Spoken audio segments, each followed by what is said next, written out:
बहुत बड़ा हाथ है, बहुत बहुत साथ देती हैं। इसीलिए मैं अपनी बहनों से ये पूछना चाहता हूँ, ये जो सिलेंडर 1200 रुपए में मिल रहा है, 1200 रुपए, और इनके पास कोई फुर्सत नहीं है इन चीजों को मूल्यांकन करने के लिए कि हो क्या रहा है। तो इसलिए जैसे ही आपने पहला डोज दिया है इनको, इन बाई इलेक्शन में जो 4 इलेक्शन हुए, कहते हैं हमने कहा था 2 डोज लगाने हैं। एक जो अभी इलेक्शन हुए बाई इलेक्शन में पहला डोज लगाए, जो 4-0 हुआ है, चारों खाने चित, ये पहला टीका था। दूसरा टीका हमने लगाना अक्टूबर 2022 में, और बीमारी जड़ से समाप्त हो जाएगी। ये सरकारें भी बीमारी बन जाती हैं, और ये बीमारी जड़ से, पहले टीके में और दूसरे टीके में कुछ जो समय रखा जाना है उसमें हमने कहा 8-10 महीने का फर्क होना चाहिए। इन्होंने ही कहा था कि पहले और दूसरे टीके में अंतर होना चाहिए। तो इसलिए पहला टीका लग गया, दूसरे की तैयारी करो। और जब आप दूसरा टीका लगाएंगे, हमने कल भी कहा कि ये जो जयराम की सरकार है ये डूबता हुआ जहाज है, ये डूबता हुआ जहाज है। अभी देखना अगले 2 महीने में, 3 महीने में लोग छलांगे मारेंगे, ना तुम ही बचोगे ना साथी तुम्हारे, जब डूबेगी कश्ती तो डूबेंगे सारे। बीजेपी का कोई व्यक्ति बचने वाला नहीं है, ये छलांगे मारेंगे आपकी तरफ। और आप सबने बड़ी मजबूती से लखनपाल जी का साथ देना है, बड़ी मजबूती से। आपने यहां से यहां कह रहे थे, क्या चक्कर, क्या नारा लगा रहे थे, क्यों पड़े हैं चक्कर में। लखनपाल के चक्कर में पड़ना भी मत, किसी को बता देना।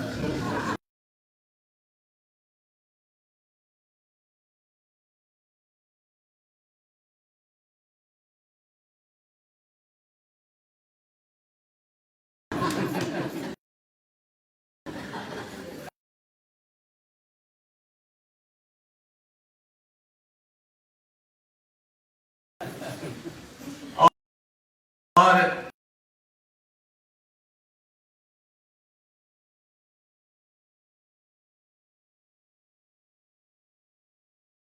इसलिए जो है 4-0 जो अभी हुआ है, मुख्यमंत्री घोर क्षेत्रवादी है। मैंने कोई नेता ऐसा क्षेत्रवादी नहीं देखा कि वो, कोई मुख्यमंत्री कह सकता है, कोई, हर मुख्यमंत्री जितने हुए आज दिन तक उन्होंने कहा सारा हिमाचल हमारा है। बैठा हुआ क्षेत्रवाद और जातिवाद का नारा नहीं दे सकता, वो सबके लिए। लेकिन लगातार कोशिश की। मैं आज भी इस कॉन्स्टिट्यूएंसी में भी जब सभा चल रही है, मैं मुख्यमंत्री जी से पूछना चाहता हूं, हार हुई है, हार आपकी हुई, कहते मुकेश अग्निहोत्री बखलाया हुआ है। और हम उनसे पूछना चाहते हैं मुख्यमंत्री जी से, तू इधर उधर की बात ना कर, ये बता काफिला क्यों लुटा। तू इधर उधर की बात ना कर, ये बता काफिला क्यों लुटा। हमें राजधनों की गरज नहीं, तेरी रहबरी का सवाल था। गाड़ी तो आप चला रहे थे, और चौका जीत का कांग्रेस ने लगाया, कहते बौखला गया मुकेश अग्निहोत्री। तो ये स्थितियां जो है प्रदेश में आपके सामने बनी हुई है, और बड़ी हैरानी होती सरकार को। मनरेगा सबसे महत्वाकांक्षी योजना है। मनरेगा में 4 महीने से पैसा नहीं पड़ा, 4 महीने से सारे प्रधान आपने खाली बैठा दिए। 132 करोड़ रुपए की पेमेंट बकाया। हमने चाहिए था मुख्यमंत्री जी को, मुख्यमंत्री जी बात करते कि मनरेगा का पैसा क्यों नहीं पड़ रहा है। हमने बात की, हमें बात करनी पड़ी, उसके बाद पैसा केंद्र से रिलीज हुआ, अब आपके खातों में पड़ेगा। आप बताओ कि मनरेगा का पैसा अगर मजदूर के खाते में नहीं पड़ रहा है तो उसकी जिम्मेवारी किसकी है? 15वें वित्त आयोग का पैसा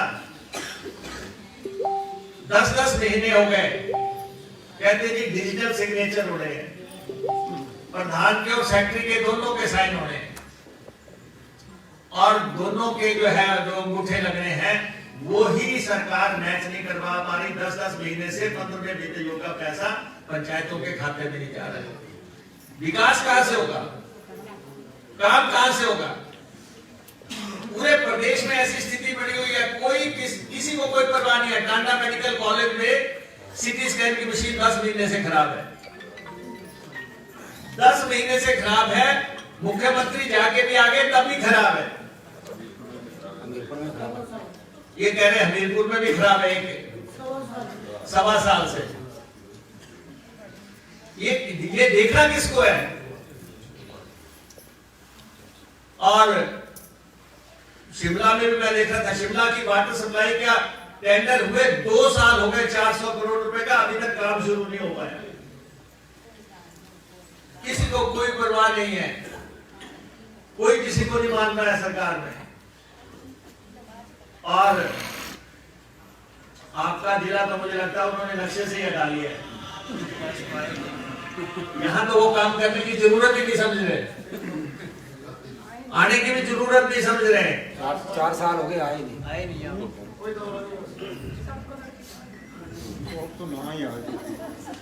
अब तो क्या करेंगे, बहुत देर कर दी मेहरवा आते आते। अब तो जाने की बारी है, अब तो जाने की बारी है। अगर जाएंगे नहीं तो लोग भेज देंगे। ये सरकार हिमाचल प्रदेश पे बोझ बढ़ गई है और ये सरकार अपने बोझ से गिर जाएगी। इसको गिरना है हर हालत में। ये कहते हैं डबल इंजन की सरकार है, मुख्यमंत्री जी बार बार कह रहे हैं डबल इंजन है। दिल्ली एक इंजन दिल्ली का, एक इंजन हिमाचल का। ये डबल इंजन जैसे कहते हैं, जैसे इंजन सीज हो गया इस सरकार का। वर्कशॉप में भी ये रिपेयर नहीं हो सकती है नेताजी। इसका ब्लॉक फट गया, इसको बदला, अगर इसका इंजन भी दोबारा रख देंगे तब भी नहीं ये चलेगी। यहाँ नई गाड़ी की जरूरत है और 2022 अक्टूबर में आ रही, सारे चढ़ जाओ।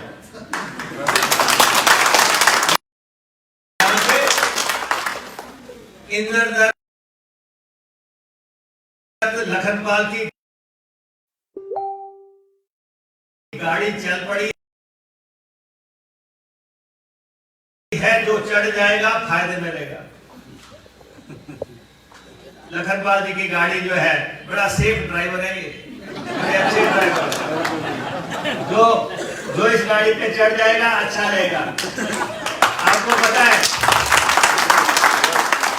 आपको पता है कि 2-3 मैं इनकी दाद दूंगा मैं कि जिस ढंग से इन्होंने कोरोना काल में काम किया और अंतिम संस्कार तक जो है इन्होंने किए। इन्होंने, इनके बेटे ने, इनके परिवार ने, इनके नेताओं ने, इनकी कॉन्स्टिट्यूएंसी के लोगों ने आपने एक मिसाल कायम कर दी। राज्यपाल तक को लखनपाल जी को पत्र लिखना पड़ा कि आप जो है बधाई के पात्र है कि आप सही मायने में जनसेवक है।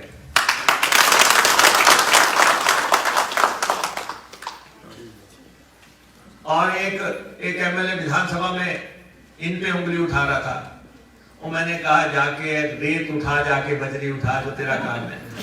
तेरे को क्या पता जनसेवा क्या होती है? तुम क्या इधर लखनपाल पे उंगलियां उठाओगे?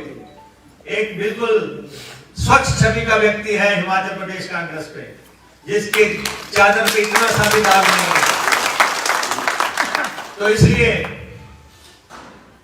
मैं इनको बतौर विधायक जो ये काम कर रहे हैं, विधानसभा में जितना साथ जिस ये हमारा दे रहे हैं, सरकार से लड़ रहे हैं, और अब फिर विधानसभा आ गई, 10-15 तारीख से फिर दिसंबर में विधानसभा आ रही है। 4 साल इस सरकार के हो गए, जाने का समय आ रहा है। इनको मैं कह रहा हूं ज्यादा रोने की बात मत करो, चुपचाप से बाहर निकलने की बात करो। प्रदेश की जनता जो है अब ये चाह रही है, और जो जनता चाह रही हो वही करना चाहिए। ये आपने देखा किसानों के मसले में क्या हुआ। सारी भाजपा कहती थी यहाँ पे कि कुछ भी हो जाए, दुनिया बदल जाए, सृष्टि टूट जाए, लेकिन मोदी किसान बिल वापस नहीं लेगा। हमने कहा झुकती है दुनिया, झुकाने वाला नहीं। ये किसान जो है, ये तो अड़ियल से अड़ियल बैल को भी जो है खेत में चला देते हैं। तो तानाशाह हुक्मरान से भी माफी मंगवा देते हैं।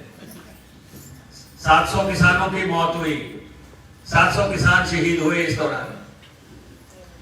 ये जख्म कभी जो है खत्म नहीं होंगे।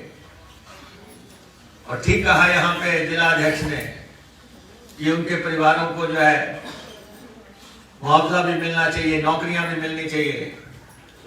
एक इंद्रदत्त लखनबाजी एक बात कर रहे थे कोरोना काल की। कोरोना काल में जो लोग मारे गए हैं वो एक्सीडेंट है। कोरोना जो लोग उसमें मारे गए हैं उनको सरकार ने कहा कि हम 50,000 देंगे। एक्सीडेंट में मारे गए व्यक्ति को 4 लाख रुपए मिलता है। और मैं विश्वास दिलाना चाहता हूं आपको, सरकार बदलेगी। कोरोना में जितने लोग मारे गए हैं उनको एक्सीडेंट की धाराओं के तहत ही मुआवजा दिया जाएगा। मुआवजा जो है वो हमारी कांग्रेस सरकार देगी। दूसरा जो है, कर्मचारियों की पेंशन की बात बार बार हो रही है। कर्मचारियों की पेंशन अगर बंद की तो वो स्वर्गीय अटल बिहारी वाजपेयी जी ने की थी 2003 में। वो कांग्रेस ने बंद नहीं की, वाजपेयी जी ने बंद की। और हमारा सरकार से आग्रह है कि आप जो है वो पेंशन को बहाल करें, क्योंकि आपकी केंद्र सरकार ने बंद की है। आप केंद्र से मसला उठाएं, अन्यथा जितनी मर्जी फाइनेंशियल दिक्कतें होंगी, कांग्रेस सरकार कर्मचारियों के बुढ़ापे की जो लाठी है वो हर हालत में उनको वापस करेगी और उनको जो है पेंशन का अधिकार बहाल करवाया जाएगा। करेंगे हम, हर हालत में करेंगे।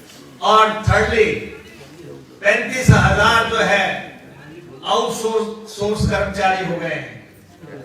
भर्ती होती रही, किस सरकार ने की, कैसे हुई, क्या हुआ, लेकिन किसी भी कैटेगरी को सारी जीवन जो है शोषण के लिए नहीं छोड़ा जा सकता। सरकार को जो है नीति अगर ये भाजपा सरकार बढ़ाती है आउटसोर्स को नियमित करने की, ठीक है। नहीं बढ़ाती है तो कांग्रेस सरकार इनके नियमितीकरण के लिए जो है नीति बढ़ाएगी। बिल्कुल जो है किसी का शोषण सारी उम्र नहीं किया जा सकता। और करुणामूलक आधार पे जो लोग हैं, जो 5,000 लोग जिनके माँ बाप की डेथ हो गई और फादर की डेथ हो गई, उनको जो है नौकरी का अधिकार है, लेकिन उनको नौकरी नहीं मिली। अगर भाजपा की सरकार इस साल में उनको नौकरी नहीं देती है तो कांग्रेस की सरकार सब पूरे के पूरे 5,000 लोगों को एक मुश्त नौकरी देगी। 5,000 जो है जो है, अगर आप फैसला नहीं करेंगे तो ये जो है उन बच्चों का अधिकार है। वो पीछे 125 दिनों से जो है शिमला में भूख हड़ताल पे बैठे हुए और आप उस और कतई ध्यान नहीं दे रहे हैं। और मैं अपने आंगनबाड़ी की जो बहनें हैं, भाजपा के लोगों ने सिर्फ आपको जो है मनरेगा की लेबर को, आंगनबाड़ी को और आशा वर्कर्स को, इन्होंने अपनी रैलियां सफल करने का आप लोगों को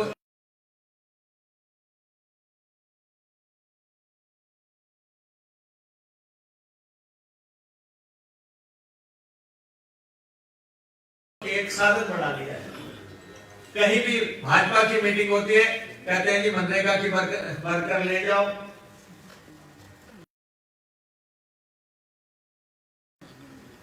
और आशा वर्कर ले जाओ, आंगनबाड़ी ले जाओ, लेकिन उनको जो अधिकार मिलना चाहिए उन अधिकारों से महरूम रखा जा रहा है।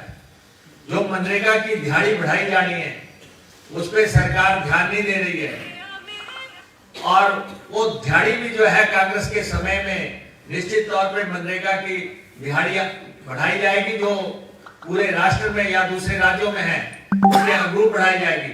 लेकिन 500 रुपया 400 रुपया ऐसा बढ़ाने की बजाय इस तरीके से उनका जीवन यापन का अधिकार उनको दे दिया जाए। तो आंगनबाड़ी और आशा वर्कर्स तो भर्ती भी मैक्सिमम वीरभद्र सिंह जी के समय में हुए, आंगनबाड़ी भी। तो अभी यूपी में हमारी नेता प्रियंका गांधी जी ने आंगनबाड़ी के लिए 10,000 रुपए का, और हमारा समय था हम मनरेगा की लेबर को वॉशिंग मशीनें दे रहे थे, हम साइकिलें दे रहे थे, हम लैंप्स दे रहे थे। अब वो सब कुछ बंद हो गया। तो इसलिए आपसे मैं ये आग्रह करना चाहता हूं, चंद दिनों की दूरी है और इस सरकार को बाहर करने में मदद करो। सब लोग इकट्ठे होके और एक प्रयास जो है पूरे प्रदेश में, वैसे तो सब लोगों को पता लग गया है इस जीत के बाद कि ये सरकार जा रही है, लेकिन आपसे मैं यही कहना चाहता हूं, क्योंकि मुख्यमंत्री गुमराह कर रहे हैं। मुख्यमंत्री कह रहे हैं कि सेमीफाइनल हम हारे हैं, फाइनल हम जीतेंगे, लेकिन जो टीम सेमीफाइनल हार जाती है वो फाइनल कभी नहीं खेल पाती।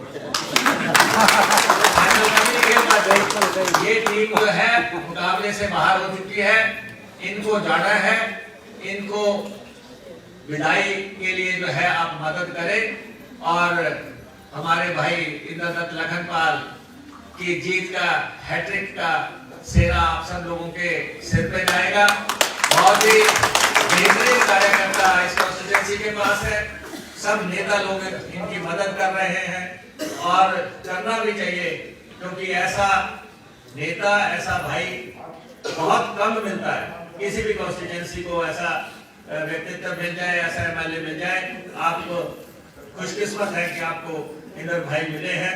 हमारे से जो सहयोग हो पाएगा हम हमेशा इनके साथ हैं। और यहाँ से ये शिमला जाएंगे, इनके उज्जवल भविष्य की मैं कामना करता हूँ। आप सबका बहुत बहुत धन्यवाद।